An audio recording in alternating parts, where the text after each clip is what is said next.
Inamin ng FIBA na isa si Kai Sotto sa mga asahan ng Gilas Pilipinas pagsapit ng Olympic Qualifying Tournament. Hindi rin nila pinaligtas si AJ Edu at Junmar Fajardo kung saan sinabi ng FIBA na haharap sa mga NBA players ng Georgia at ng bansang Latvia sakaling magsimula na ang bakbakan. Tutukan po natin ang lahat ng yan, pero bago yan, hihingi po tayo ng isang subscription sa lahat ng dumadaan sa ating munting channel kung nagugustuhan nyo ang ating palabas. Kung medyo mabigat ang subscription, siguro kahit isang like at isang share na lang po yan.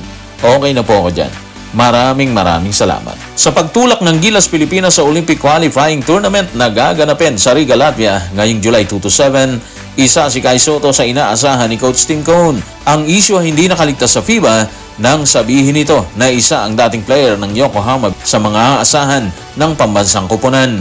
Narito ang paglalahad ng FIBA. Tutukan natin ang report ng FIBA sa FIBA.basketball. Inaasahan ng lahat sa Pilipinas si Kai Sotto para sa napakalaking event sa Gilas Pilipinas.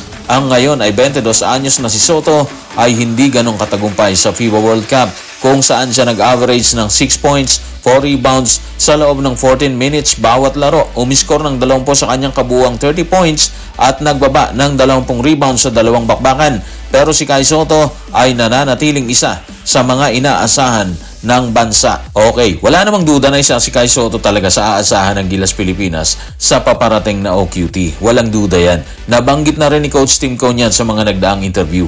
Ayon na rin sa mga naging pahay ni Coach Tim Cone, malaki yung role na gagampanan ng dating player ng Yokohama dito sa Japan once na sumalang na po sila dito sa Olympic Qualifying Tournament.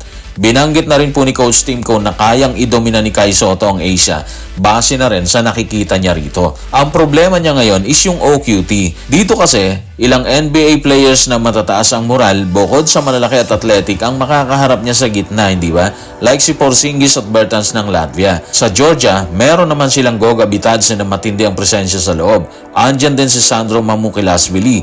So meaning, mabigat ang magiging role ni Kai Sotto dito sa Olympic Qualifying Tournament. Yung talent, ando na po talaga sa kanya yon. Siguro problema na lang yung magiging execution niya ng play. Yung nakadesign na play sa kanya sakaling ando na sila sa Riga, Latvia para sa Olympic Qualifying Tournament. Bukod sa kanyang opensa, kailangan din niya maging matigas sa loob para sa depensang ilalatag nila sa mga NBA players na nabanggit na makakaharap niya sa bakbakan, hindi ba? So, yan yung mga problemang kakaharapin ni Kai Sotto once na nakaharap na niya mga binanggit nating NBA players. Bukod kay Kai Sotto, sinabi din ng FIBA na isa rin si AJ Edu sa mga magiging bala ng Gilas Pilipinas laban sa mga naglalakihang players ng Latvia at Georgia.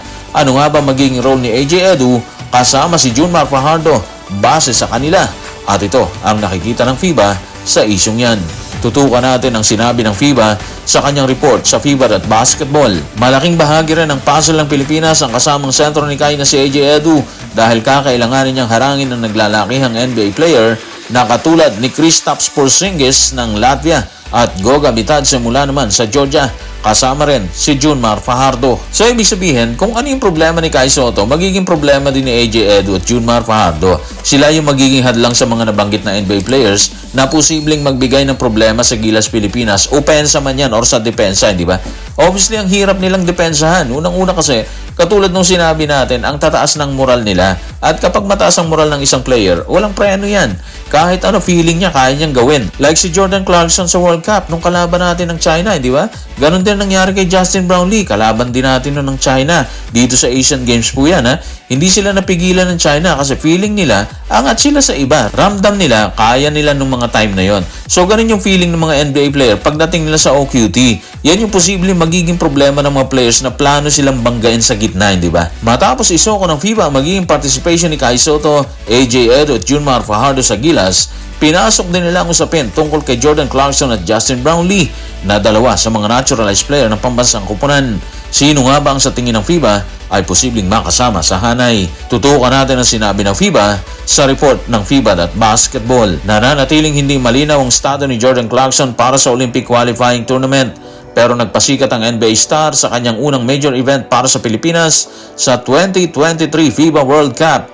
Magiging 32 anyos na siya bago pa ang OQT at magiging isang matinding pwersa na makakatulong sa Gilas para wakasan ang tagtuyot nito sa Olympics. Magiging option naman si Justin Brownlee sa posisyon ng naturalized kung hindi maglaro si Jordan Clarkson. Well, hindi naman talaga pwedeng baliwalain yung naging ambag ni Jordan Clarkson sa Gilas noong nagdaang World Cup. Ang laki ng ambag niya doon. Ang laki nun. Tinalo natin ang China. Sa dinami-dami ng team na tatalunin, China pa talaga tinalo natin. Grabe, di ba?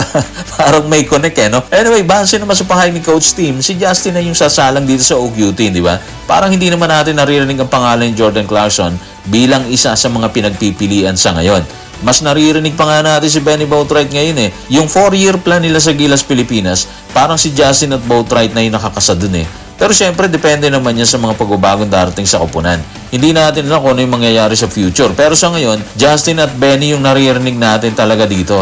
Actually, inaasahan na si Justin na sumali sa training sa June 21 or sa June 22 para sa Olympic Qualifying Tournament. So kung ano man siguro yung mga pagbabago na posibleng gawin ng Gilas Pilipinas, ng SBP at ni Coach Tim Cone, depende na po sa kanila talaga yan. Sila lang talaga yung posibleng makapagsabi niyan, sila lang talaga yung pwedeng makagawa niyan. So guys, maraming salamat.